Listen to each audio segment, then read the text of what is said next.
welcome to the book club. I'm Dylan, here with Mr. McGonagall. Oh, wait. No, that's his super secret identity. His real name is Mr. McGonagall. And I'm here with Dylan, who goes by Dan. That's right, folks. Dan Marino. All right, we're back. Also thought Luca was a boy's name, but hey, whatever, we're here. Yeah, Luka Donovich. Yeah, there's lots of Lucas. We're here at the Buddy Book Club, breaking down some bestsellers, and this week we're discussing Ashley Elston's 2024 thriller, First Lie Wins. If you'd like to recommend a book for us to read or reach out to us in past episodes, you can visit our website, buddybookclub.com. Send us a message on X, Instagram. That handles Buddy Book Club Podcast. You can listen to us iTunes, Spotify. Download, give us a 5-star review. That'd be sweet, please, and thank you. Keith, 4.1 on Goodreads. We've been on a stretch of 4 3s, 4 2s, and higher. So this is a downgrade. But in my mind, a 4 on Goodreads is still a good book, right? 4 is kind of the barometer, I would say, of like if it's not at a 4, then you got to start questioning it. And if it's at a 4, it's going to be maybe a coin flip, I would say, for like if you're going to like it or not. Yeah, I think that's fair. Granted, I'm sure there are books that we've read. I think before I really got into Goodreads, there was books that we've read that are in the 3s that we've both liked. So it's kind of a coin flip once you get in the high 3s, low 4s, whatever the case is. And granted, we've done books that are 4 or 5 and you said were terrible and trash and you wipe your butt with the pages. So exactly. This was a recommendation from the wife, and she said to me, listen to First Lie Wins, because we were going on a little road trip. So I said, all right, let's do it. Then she fell asleep, understandably, during the big meat of the section. And when she awoke, she said, how's the book? And I said, this book is terrible. This was a bad recommendation. And she goes, oh, wait, no, there's another book that involves lie, the title, that I meant, not this one, which hurt because I don't like to quit books. So I was like, all right, I got 4 hours or 5 hours left in this thing. At least it was short. It wasn't like a 25-hour one where it's like, oh, yeah. But I did ask you, I said, hey, do you want to change to something else? And you seem to be okay with it 2 hours in, right? Yeah, I like the beginning. Okay. All right, well, before we get into our categories, I'm going to do a little book report for you. So I'll stand up in front of the class, and here we go. First Lie Wins, a book that clearly had a title before a plot, is all about identity. Who is Evie Porter? Who is Mr. Smith? Who am I? By the end of that book, that's what I was asking myself, and not in the deep philosophical way that you feel after reading The Alchemist, but more in the way you ask yourself when you wake up at noon in Vegas with a terrible hangover, realizing you bought a $30 pack of Marbreds from a vending machine after losing $3,000 at a blackjack table. Why do I keep doing this to myself? The book is basically a shittier version of the TV show Alias, and I'm just guessing here because I've never seen that show, but our protagonist dons various aliases throughout the course of the story at the direction of the clandestine Mr. Smith, whose real name turns out to be Mr. Smith, by the way. She's part Nancy Drew and part Thomas Crown, but always finds a way to stick up for the victim who she's victimizing. It's a twisting thriller with no twists or thrills. The first lie may indeed win, but it is us, the reader, who turns out to be the loser. That was really good. I also like the Alias reference. That's probably back to my maybe it was middle school or high school days when I had a huge crush on Jennifer Gardner. So just with that reference, your boy's ready to go. I'm going to give that an A. Wow. That was just really well, concise, a lot of references. I appreciate that all around. All right. Good book review. That's honestly all the notes I have for this book. Let's get into some stock up, stock down. Keith, stock up. What do you got for First Lie Wins? Stock up, meeting friends and significant others by conning them, but being a morally good con man / woman. So I'm a traditional guy, D-man. What does that mean? I'll tell you what it means. I thought, you try to make genuine connections, you try to make genuine friends, relationships, and you do that by just being an honest person, maybe a couple good laughs in between, maybe share interests. The typical way. But I've been, struggling to make friends out here in San Diego, and I think I've discovered the reason. You're not what I should be doing is, this book taught me, is what you do is you set up this whole con where you play this whole different character. You have this huge role in their life. You're planning to screw them over the whole time, but the last second you decide not to screw them over, and then tell them, I could have screwed you over, but now you owe me. Yeah. And that's how you create that relationship, but that lasts forever. And that you can see that in this book. That was the key. The football player, Ryan, the senator, anyone she meets, pretty much, she's like, I could have conned you over, but I'm not. So now we're best friends, which I haven't been doing. So that's on me. And I'm glad this book kind of let us know about that. So. Yeah, she turns out to be quite the like NCAA recruiter when she's looking. She does all the research. I knew. I was like, oh, okay, yeah. Keith's gonna like this part because it pre-NIL, so really just like right before the NIL. I'm sure when she was writing this now, it's 2 years later and it doesn't really even make any sense. But yeah, she has the interest of the player at heart. I did find it somewhat fascinating and annoying that she would always do something nice for the people that she was victimizing. This is your job, and you're doing a bad job, and now you're mad at Mr. Smith for coming at you when you're just not doing your job, right? I agree. It seemed like even from the first job, it didn't seem like she was that great at her job either. She was like, oh, and then the drunk woman, it wasn't the easiest person to steal from or break it into the vault from would be that person. A person that's drunk, belligerent, and getting out of a tub. You should be able to hear that, those things going on. When she said, I didn't hear her sneak up on me, I was so confused because we're supposed to assume that our protagonist here is good at her job. And she didn't hear a woman that takes Quaaludes all day and drinks a bottle of wine for breakfast. You didn't hear her stumble in behind you. Someone get out of a tub either? Yeah. It sounds like a tidal wave coming at you. You 100% know someone's getting out of the tub. Yeah, she just got lost in looking at this safe. Yeah, I'm not sure she was actually good at her job, which could have been a stock up for me. It's just like lying on your resume. And she didn't even have the accolades ahead of that to be a good con person. All I could see was that she did makeup pretty well. She'd put on a wig and she could assume another identity, but she couldn't actually do the work, which gets me into my first stock up, which is Guardian Angels. This story came up recently because, we grew up as good Catholic boys and now we're terrible Catholic boys. Do you know that Guardian Angel picture that's like pretty, I don't know, famous?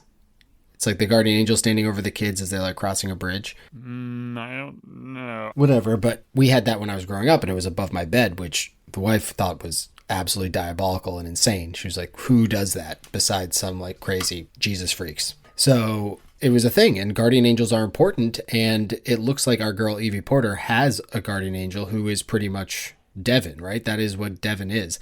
The guy is a spy Swiss Army knife. He can kind of come into any one of her jobs, it doesn't matter which, and figure out a way to get her out of it or to allow her to succeed in there. I thought he was maybe the biggest literary crutch that I've ever read, where it needed no explanation. It was just like, Devin will figure it out. And if she needed a way out of something, it was like Devin came up with this plan, and it involved all these different steps and him putting on his own disguises. And I kind of forgot, do we even know how her and Devin got together? No, I just remember they met on a bus or something. That was the first time them meeting, but I have no idea how. And so he just does these things for her out of the goodness of his heart, because I don't think she's getting paid. So he's getting paid by her, though. Yeah. So she's paying him out of her own pocket, and he has all of these skills, yet he's pretty much just working for Evie Porter, handling her business that he could just be doing better than she could. Yeah, we're exactly aligned here. My next stock up was hacking. I mean, the hacker is like in every one of these heist movies always is the most important character, and they're always the side person. I'm always like, you shouldn't teach your kids to be the leading man. You should teach your kids to be good at computers and hacking, because they're so much more valuable than all these the leading men. You can find any leading man out there, but yeah, my biggest thing was he was incredible, Devin, at doing his job. I mean, you just mentioned it. Luca's like best thing is like, she's like, then I was wearing this different outfit with different makeup, so I looked older. Yeah. And it's like, that's it? That's all you got? But Devin was incredible. But the only thing I didn't think was that great, they were like, oh, the only issue we've had is we can't find out who Mr. Smith is or George is. I'm like, George visits her every single day. Follow him. And at one point in the book, George tells her that your guy is getting sloppy. I saw him come in. And then Devin responds with like, the only time he sees me is when I let him see me. And I'm like, yeah, but George is Mr. Smith. And so you couldn't figure out who he was, even though you see him and know when you see him. You couldn't follow him around and figure him out. You couldn't put It one of didn't make those tracker any things, sense. you know, just stick it to him and figure it out. And if you really wanted to figure out who Mr. Smith was, you would track George down to find who Mr. Smith, Yeah, like it's how like he's he getting reports. communication. He supposedly reports to Mr. Smith, so tap his cell phone or follow him in a van, whatever the case is. Pretty Right. done. We're done here. And then if Mr. Smith really wants to put the pressure on Luca, instead of killing her body double, which I don't understand how that does anything, just kill Devin. That's her only talent. Like, and he knows who he is. I thought he was like in the weeds and he's never seen him, but he says in the book, like, oh, I just saw your boy Devin down the road. Yeah, it's simple, really simple. Devin reminded me of the character in like those shitty serials like NCIS or something like that, who is the computer person that just solves everything. Just like they just show him like putting in random code on their computer and then explain the whole exposition person who explains, how they figured it all out. And it's like, well, that's dumb, or the coroner or whatever that's using these big words that you don't understand as a listener, but you just assume, they know what they're talking about. They figured it out. It's like, well, all right, that was a waste of my 45 minutes of my life. Devin was, and I have a tough time because I guess I'll burn it, but Devin was definitely like the best character, but he was such a crutch and almost like a trope that I got nothing out of it. Did you have any other stock ups? Stock up, my last one is Waterboy, stock up. Oh, okay. I thought you were going to say waterboarding, but yeah, Waterboy even better. Every time she said, like, and then Mama says, I just thought of Mama says, from Waterboy, and every time I chuckled. So that was a quick one, but that's, there we go. I loved it. Yeah. That Vicky Valancourt is the devil. Yeah, Kathy Bates, wow. What range that woman has. Incredible. From Misery to Waterboy. Yeah, I was going to have a stock up of yuck and yums, which I'm not sure you're familiar with that phrase of don't yuck my yum or something along those. You've said it like 100 times. Okay, yeah, I think you're now familiar. So for those who may be new to the show, the idea of someone not yucking your yum is if you enjoy something and it brings happiness into your heart, go for it. Don't let other people influence your decisions based on that. We all live in a simulation anyways. Life is short. Go out and enjoy it, as long as you're not hurting anybody else. That's really the key. The stock up was for yucking yums, though, and not the don't part, because when I looked into this book this morning, whether that be on Reddit or Goodreads, there were so many glowing reviews. And I thought all those people were the dumbest motherfuckers I've ever seen in my whole life. There's like the twists just kept coming and I needed to turn the page after again. What are you talking about? And this is maybe a hate of mine that I'll burn, but there were zero twists in this book. There was no thrill in the thriller. What are the twists that we're talking about? Her having a plan that actually she had some information on Mr. Smith and she turned it, like, so she was able to get him in trouble was the twist. And the twist that Mr. Smith was George and that Ryan wasn't working with Mr. Smith or Mr. Smith. He was just another customer of Mr. Who fucking cares? None of these are twists. They're just things that happen. And even if they are unexpected, there's like so I'm going to burn my stock down, which is keeping the cast small. But there's like 4 characters in this book. So whenever they have who is this person? Usually there's more characters where you're wondering, could it be him? Could it be her? Could it be him? Could it be her? Right. It was basically came down to, is Mr. Smith Devin? Definitely not, because he's the crutch guy. Is it Ryan? Potentially, but that would be weird. Or is it this George character who comes in every now and then and seems to know all about the business? Yes, it's George. So that's not a twist. That's like, okay, it turned out to be George. Yeah, I get it. What's George's name? What's Mr. Smith's name? His name is Mr. Smith. That doesn't matter. None of this matters. What? How do people think this is entertaining? And if you're just into, if you like, this book should be on the shelf at like a Airbnb ski house that doesn't have cable. And if you pulled it off the wall there and you read it and you said, hey, that wasn't so bad, I get it. But if you went out of your way to decide to choose this book and say this is better than many other thrillers that I've read, you, my friend, are an idiot. You said exactly what I had as my first hate verbatim, where I said, there is no twist. There's literally 3 characters. You know exactly what I had written down. Yeah. So perfect. Yeah. The other thing, too, is that usually the main character has some sort of moral change or something like that. But literally from the first instant, oh, yeah, she's just a good person. She has this, like, code. No, she's morally gray. She, like, does bad stuff. There's no grayness. But, well, she, like, steals people's credit card information, but then she also helps needy football players become stars for the Atlanta Falcons. And then Amy lit on fire, and I was like, Amy's not dead. 0.000 chance that she is dead right now. I was like, maybe if they introduced her as that first scene of like being like, then I killed Amy, and then you go on the rest of the book, and then she reveals at the end she actually didn't kill Amy. Yeah. You'd be like, oh, okay. But by the end, when they like introduced Amy's character and then she lit her on fire with a cigarette, I was like, that didn't happen. No, like I know. Nope. You've already shown that you're not a trustworthy narrator, that you're changing stories later after the fact. So I know this is a lie already, and you already shown that you're a good person. So there's no twister. It's obvious. I think that's a great call. Use that at the beginning and have her say she murdered Amy, right, before we really know that she's an untrustworthy narrator. And then we start to get some, oh, okay, whoa. Then it comes back at the end that she didn't. Because, yeah, if that's another twist, is like Amy's alive. Well, I guess at that point, I was already like drooling out of my mouth from being comatose after listening to this book, that I didn't care at all. But even otherwise, it's writing on the wall.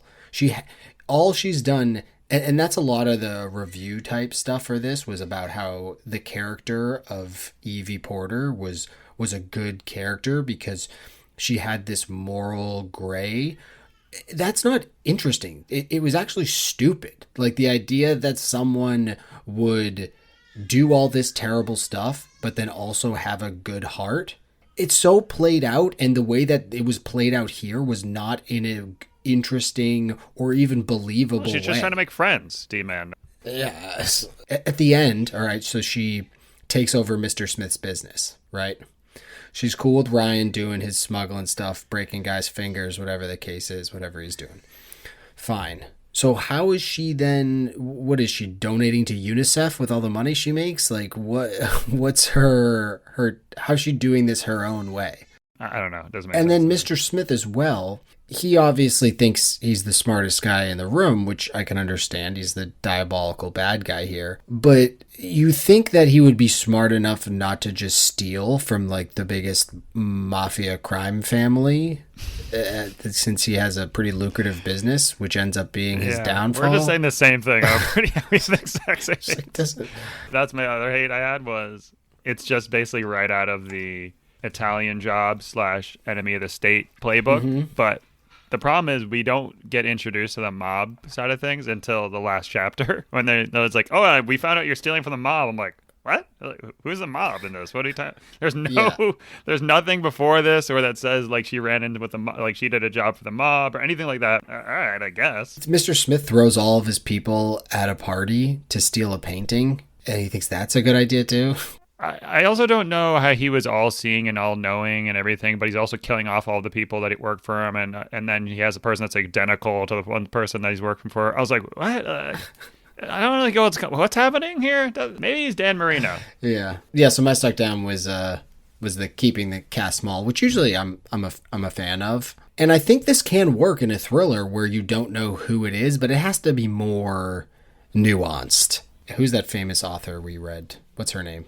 Agatha Christie, like the Agatha Christie book. There's only 8 people there, and one of them's a murderer, or maybe 2 of them's a murderer. I think it was like 12. Yeah, it was. But I'm trying to back up my point here. But you can do it with a few characters and make it interesting and a bit of a whodunit. So even have a twist here where like she was Mr. Smith the whole time and she has some sort of brain injury. I don't know, just anything besides whatever happened. Did you have any other stock downs? Sneaking away at a party stock down? Yeah, the Irish goodbye. When Luca's double comes to their house, she's like, oh, I'm gonna tempt her and see if she goes and like starts searching around in my room. Then she's like, she's been gone too long. Let me go see what she's doing. She sees her and she's like, oh, sorry, you surprised me. I was just like checking out your photos. I like was memorized or something like that. Now the real move here, D-Man, if you were to be this person, is you apologize and you just say, yeah, I've been having some stomach issues, you know? Like that's the real reason. Like you went to the bathroom, you found like a distant bathroom so you could take a huge RG, right? Yep. That's what I would say at least. So that's what I don't know why she didn't say that immediately. Yeah. But this is a stock down is because now when I'm that person doing that exact same thing for real, I'm at a place and I'm like, all right, where's the bathroom that's furthest from everyone? They're going to think I'm sneaking around. Yeah. So when really I'm sneaking off to take an RG on this side, they're going to think I'm... This is a very George Costanza type. This is my I could see this yeah, in like a Seinfeld episode where George finds the furthest away bathroom because he has to poop, and then something goes missing and they blame George for stealing it. That's actually a good plot And then it turns line. out at the end that he actually did steal it, obviously, because it's George and he wanted to have it and he didn't want them to have it. But yeah, what she should have done is, if these people are actually professionals, right? Let me teach them something. And I'm going to use your idea. After your coffee in the morning and you have a moderately solid stool, you grab a Ziploc bag and you pick it up and you put that in your pocket. Later, when you go to this party... You're just carrying it around your pocket the whole time at the party. These are spies. These are professionals. Yeah, stick with me. You go to that faraway toilet and you smear that on the inside of the toilet bowl so that when they eventually come up and catch you, you say, oh my God, I had terrible stomachache. They go in the bathroom. They see shit. They smell it. That's where the only issue was, the smell part. And I knew you were going to bring that up. And I just set you up for that. And I love that we're so in sync right now. I was like, know what D-Man's going to say after I say this? Is he's going to be like, it doesn't smell enough in there. Yeah, well... you had a perfect solution. Yeah. I was thinking something less taking a shit in a bag. Yeah, no, you have to have it in the bag. The key is to smear it above the water line so that the smell really permeates, and it also shows them that you had some hot diarrhea. Yeah, and then no one's going to question you at that point. They're going to think, what does this person carry a bag of shit in their pocket all day? Or no way. But yes way. Love that. Did you have any other stock downs? No. Last one, being a 22-year-old prodigy, stock down. Oh. She's 22. She's leading a campaign for a governor. She's like, I always wanted to have my white picket fence and make mama proud. All right, just keep that job. You already have what you need right there. Just quit. And then the whole thing is like, well, what's going to happen is Mr. Smith will blackmail her if she does that. But then we see that all she has to do is tell the guy, oh, yeah, I have a fake identity. And the guy's like, thank you so much. You're the best. We're best friends now. So she could have done it. She could have just stayed with him and worked for him. Obviously, there's no repercussions for her conning him initially. Where did she get the skill set at 22 to become a star campaign manager for a gubernatorial campaign? I can understand how they could have faked her background story like they did. I get that. That's cool. I'm into that.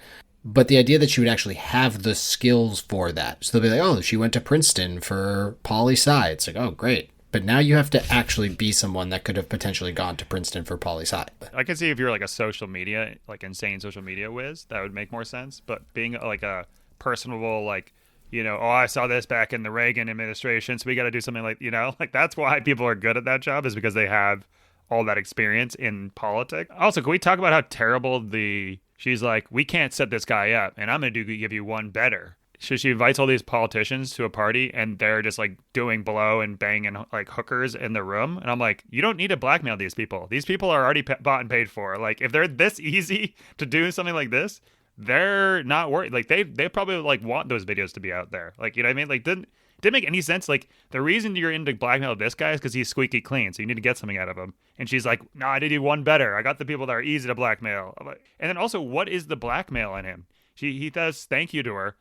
But she doesn't have anything over him. So why is he thanking her? Because she could have drugged him and then had all these hookers and blow like pose with him, and then she would have those photos, like Weekend at Bernie's situation. Oh, okay, fair enough. I guess that's a good play. I mean, it's fine, except for the fact that he would be like, I was assaulted. I don't know.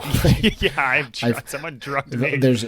Arrest this woman. I guess it's a campaign, so quickly, the tables can turn on you because, you only have a few months before the voting or whatever the case is. But yeah, still, Yeah, I totally agree with you. It's like the other people weren't hard to blackmail. They were they were obviously terrible people. If you wanted to catch one with a prostitute, you probably could have done so 10 different times. It's not Mr. Smith does They not also need were that. staying in that hotel, and they were doing all their acts in the you know what I mean? It was like, couldn't you just go to your hotel room if you really wanted? You know, Yeah. So they were like, nah, we don't give a shit. They're like, we'll do whatever in the open. All right. Did you have a favorite character in this? I like the D1 athlete. Yeah, actually, that's a Football that's player? a good one.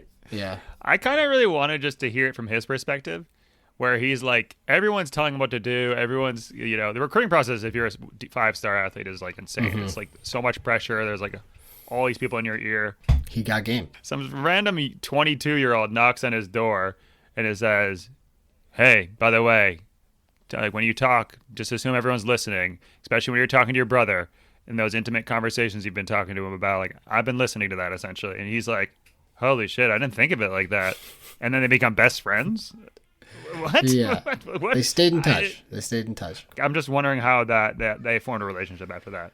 The worst part was when he was like, and then he started asking me about like financial advice about how. I'm like, Jesus fucking Christ, are you serious? Like, come on. What can she not do? He's- What can she not do? But like, you're not 18-year-olds and some random person knocks on your door. They literally get advice from everyone at this age, anyways. Some random person you don't know knocks on your door, says, "I'm listening to your conversations. By the way, invest in like the Roth like IRAs." Like, Voo. what are you Check out talking Voo. about? Yeah. What? You know, the index fund Yeah. index funds have outperformed, Bavarius marketing. Yeah, he's like, who the fuck are you? What are you talking about? He's like, I have a money manager. Like that's Yeah. I'm wealthy. I don't need Yeah. you who Some random person. who put a credit card reader at a golf club convention raffle to be telling me what to do. Thank you very much. Yeah. So yeah, it seems like his dumbest decision was to listen to her, and she convinces him to purge himself or whatever it is. He lies to police so he could go to jail just for that. Yeah, that's true. It's good point. Yeah, I didn't think about him. Literally, it was none for me. I wish there was at least a pet I could have rooted for, because I would have rooted for a pet, but there wasn't. Oh, that. you really hated this book. Yeah. And I felt bad because, as we were sitting here the past couple of days, Caroline's been like, are you just going to make fun of me the whole time for recommending this book? And we have, Wait, we what haven't was the yet. book that she wanted then? I don't know, some other lie book, but All the books have these names now. It's like Women in the Window Lying, or like Lying Whoa, at the front what? door with the window open, Woman on the Train. They're all the same book titles now these days. Yeah, it's almost turned into a new form of like a romance novel or whatever the case is. And that's fine, but this had no romance. So it was like, okay, it's just for the thrills. But it had no thrills. And there's so many of these that you can just get at the airport. They're beach books. You'll never remember this book ever again. I will watching now. remember this book. I Oh wow, will. I didn't hate it this much. Okay, all right. Yeah, so coming off of Dungeon Crawler Carl, which was super enjoyable, and I understand that is a very niche book as well, and a completely different niche than this one is. And it's probably more for us, like that book is more for us.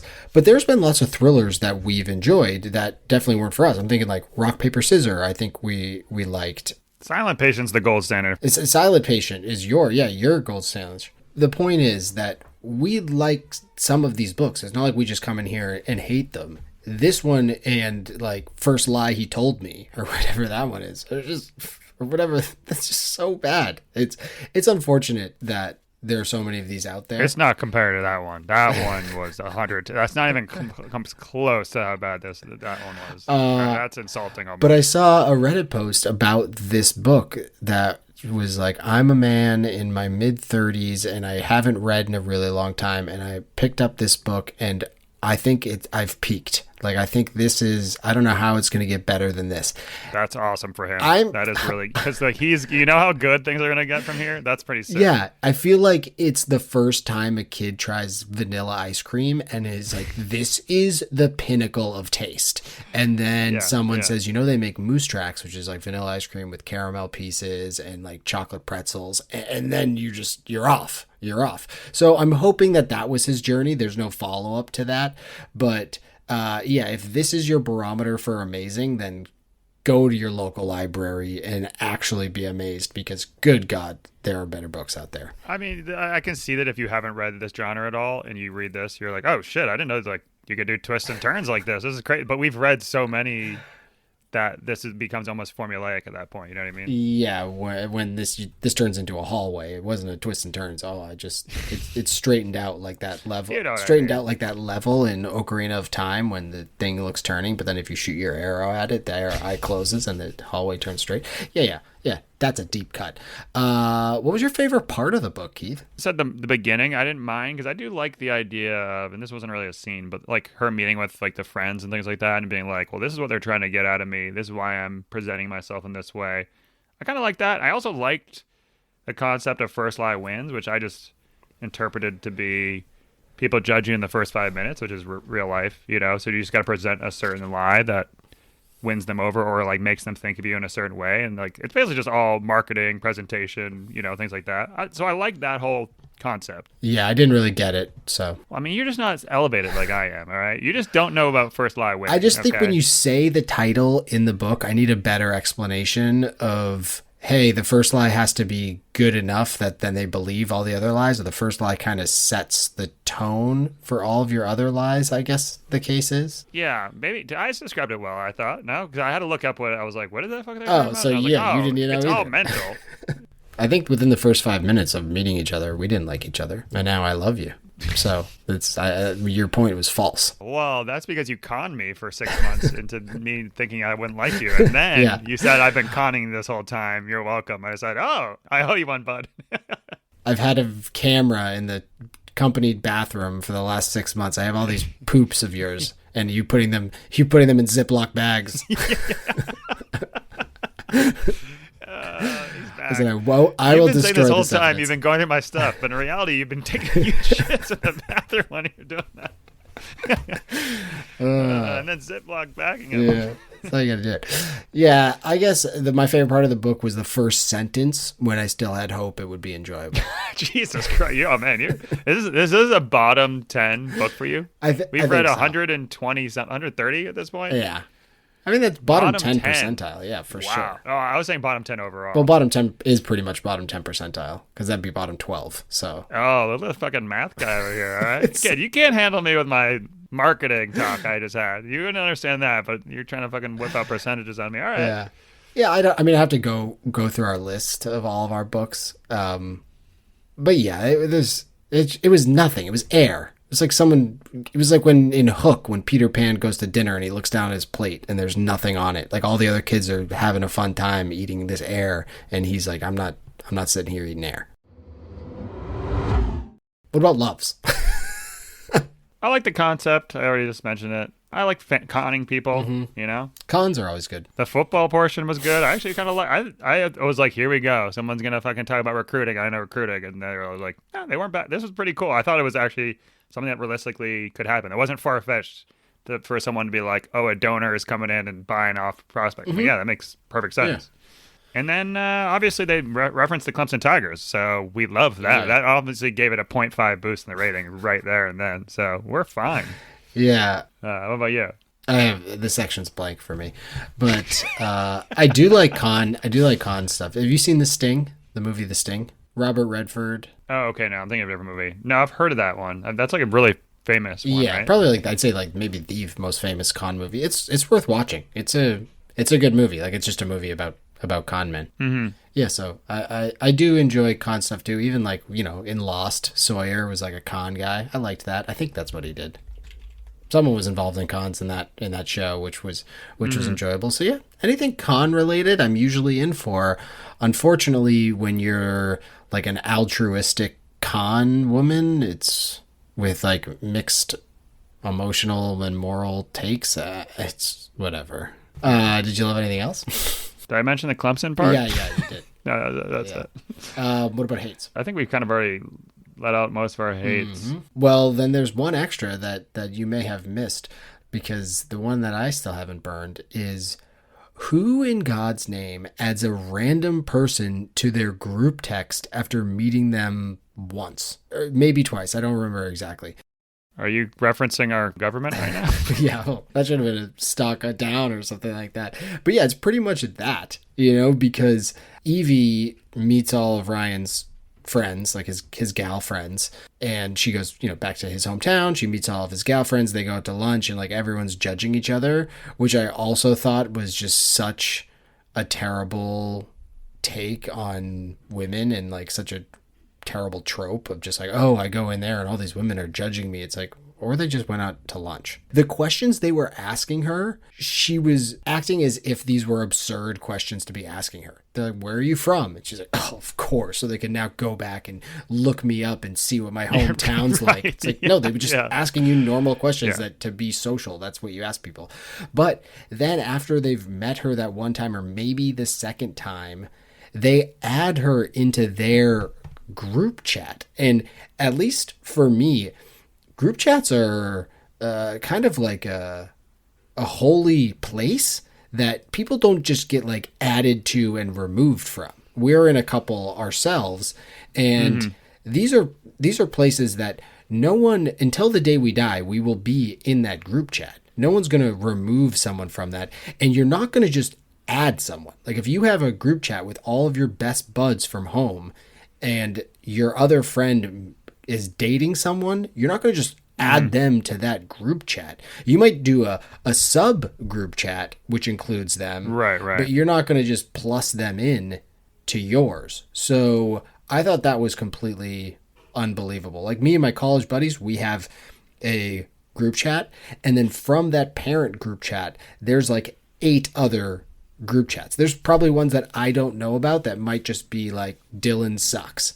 And they just go in there and talk about how much I suck. I don't know, and I don't care. That's their right. As long as we're still in the group chat together, it's fine. Like if I send something to the group chat, like sometimes there will be people that will send photos of something they cooked to the group, or something their wife cooked to the group chat. Be like, look at this amazing dish I cooked. And there's a chat without them on it that everyone thumbs ups it. Go out, good job. And then on the subgroup chat, it's like, that looks like dog shit. Who would possibly eat that? I can't believe that person was confident enough to take a picture of that. It's embarrassing. So that is the fun part. You should write a thesis on this. I like that this is like one sentence, but led to like, let me tell you one other thing. But no, you're 100% spot on. Yeah, so it just didn't make any sense to me that they would add her. Lingering questions, why did anyone buy this book? Or why are they going to make it into a TV show? Because I think they are. I guess they'll make anything into a TV show these days. Why did it get like the Goodreads Critics Award or anything? Any recommendation, accommodation? Why? Those are my lingering questions. I think it is going to be a TV show. I didn't look it up because I just could not possibly stomach one episode of this. But if it was to be, did you have any people you'd like to cast for it? I can rattle them off if you don't have any, because I know you. I just had Seth Rogen for Mr. Smith, who I thought would be a perfect George. You know, just the delivery guy, George. That's the kind of guy you'd be like, this is not the head of this organization, but it turns out he is. You know, does a little Kaiser Sose and drops his limp, and all of a sudden you realize. Okay. I did Natalie Portman and Keira Knightley for the two, like the doppelgangers, you know? Okay. But that was the most important thing. You gotta have Tough someone with that looks exactly the like Keira that. Knightley mouth. She needs dental implants or something. She has a very... Well, they're not going to have the camera of them like being like zoom in on her teeth, being like, wait a second. Well, but that's the one thing you can't change. And Keira Knightley has a very distinct, like... I think it's cute. You don't like that? No, I'm not saying... I'm not judging. I'm just saying it is distinct. Okay. So... I think if she didn't have that, she would probably not be as recognizable. She'd just be like, oh, it's another very attractive person. Who cares, though? But that gives her, like, some identity. It's like the mole on that supermodel. You know what I mean? Like, you got to have something that's a little different. Because there's too many good-looking people. No, absolutely. I get it. And then I did Liv Shriver, a.k.a. our boy from Hard Knocks for George. And Scott Eastwood for Ryan. And Devin, this is what we need this guy back in. Michael Winslow. We need him back. The guy that does the voices from the cop movie. You know what I'm talking about? What are you saying? Who does what? Michael Winslow. He's the Oh yeah, from Police Academy. Yeah. Police Academy guy. He needs to come back. does. He'd be a perfect hacker, and he'd be doing like the voices. He needed comic relief in this book also, or movie. He's just doing like tick, tick, tick, tick, tick, tick, like he's typing away at a keyboard, but there's no computer. I remember when I watched Police Academy, I was like, "This is the greatest actor of our generation." I don't know where has he been. 100%. Yeah. I just did see a video. The reason I made me think of it, I just saw a video of him. You should look this up if you haven't seen it. Of him doing "Whole Lot of Love" with his mouth. It's incredible. You know, the Led Zeppelin song. Yeah, of course. He's doing the electric guitar part, and it's like, wait, what? How is this possible? And singing the hard singing part. Yeah, I remember watching Police Academy, and I didn't even believe it. It was like this. Yeah, this guy's you're like, oh, they're piping that in. That's crazy. Yeah, he's a real talent. And also, imagine realizing you have this skill set and then working it to that point that you can do all these things. Assumingly, as you're a child, people are slapping you on the back of the head saying you're an idiot. This is the dumbest thing you could possibly do with your time. And then he ends up being a movie star. All right, Keith, who is this book for? What do you rate it? I think you said it well. It's for people that's never read any sort of twist or turn book ever. This might be their first book they've ever read. When I first got done, my rating was much higher. It was like a 2.5. I was like, it's whatever. I'm not going to think about it. I didn't hate it. I didn't love it. It was fine. It was whatever. But then when we started discussing it, the more and more, it kept on going down by 0.25. I ended up at a 2. It's not terrible, but I think you're going to go watch it way lower than I am, but it's not. It's a 2. It's fine. It's a fine book. You pick it up on the beach, you read it, you don't care about it, move on. Yeah, so it's vanilla ice cream to you? Is that what you're saying? Correct. Yeah, no sprinkles. Not like the vanilla bean ice cream either. Yeah, it's like the speckles. Pure vanilla. Like there's really no flavor to it. Yeah, it's fine. I'd eat it over broccoli, but Mm-hmm. Yeah, it's like I could see that. I agree that it's like vanilla ice cream, except it's more like vanilla ice cream in a Ziploc bag with that piece of shit that you had from earlier in the day. So it's technically like a chocolate or maybe a half and half. The book is for someone who's stuck in a ski house or stuck somewhere where this is the only way they have entertainment. Like it's 1980 and that's what you got. Unfortunately, it's not 1980 and everyone has a phone at their hip that they could entertain themselves with in a variety of ways that would be more enjoyable than reading this book. So yeah, that's who it's for. And I would rate it, I'll give it a 1. I'll give it a 1, which I think is, honestly, I think that's fair. It's not the worst book I've ever read, but it's pretty damn close. I think to be a 1, it needs to be like, I guess you were angry. Yeah, that's fair. All right, never mind. Yeah, I was that's what I think. I think 1 is anger, 2 is apathy, 3 is, hey, not bad. 4 is like, that was a good book. Like, no one's going to be upset about it. 5 is, it's fucking a shit in a bag. No. It's incredible. 5 is someone hit me over the head with a 2x4 so I can reread this and have the same feelings all over again. I went down to the hardware store yesterday, and the young woman who works there had a book on the desk. So obviously I'm taking a peek. She was reading Mistborn. And she was like, yeah, I just started it. That's a great conversation. She's like, I've never read any Brandon Sanderson, and I just started this Mistborn series. And I was like, go grab a 2x4 out of the back of the hardware store and hit me over the head so I can reread it, because that's a good story. Although I was out at a coffee shop and I saw someone reading the book what's the one before that we read of her recommendation? The first thing he told me. Oh, no. I had to hold on to the table not to go up and be like, close the book and light it on fire now. Everything about me was like, I need to go talk and tell this person. Yeah, I think I would have pointed and screamed like it was a rat on the table or something. Yeah. It is funny when you see people out in the wild. Like when I used to commute for work, obviously people on the train, they're always reading books or stuff, or at least, when I was doing that, they were. And this is before Dune was even a thing in, movies or whatnot. And I saw someone reading Dune and I just read it and I was like, nice. You give someone the look and they know, and you're just like, nice. And it's a great bonding moment. It is a great feeling. Yeah. So now, when I go to the hardware store, she's like, yeah, I love fantasy books. And did you drop the buddy book? I knew you were going to ask. No, and Caroline asked too, because I'm always telling her, hey, promote yourself. She's like, did you tell them about the Buddy Book Club? I was like, hell no. I'm way too embarrassed for that. Yeah, yeah. The hardware store is legitimately a quarter mile from my house. I can't never go there again. Agreed. Yeah, you can't ever take that back. Yeah. That's the problem. So I completely understand. All right, Keith. Well, this was very enjoyable, this conversation, I will say. Cathartic and enjoyable. Sometimes you need it. Yeah, for sure. So that was First Lie wins. We need a palate cleanser, so what do we got coming up next? Next, we have book 2 of the Dungeon Crawler series called Carl's Doomsday Scenario. I haven't started that yet, so I got to get on that. And that book's by Matt Dinniman. So we'll catch you for that one. Yeah, absolutely. Well, Keith, that was fun. I'll talk to you for DCC 2. Indeed. All right. All right. Bye now. Bye now.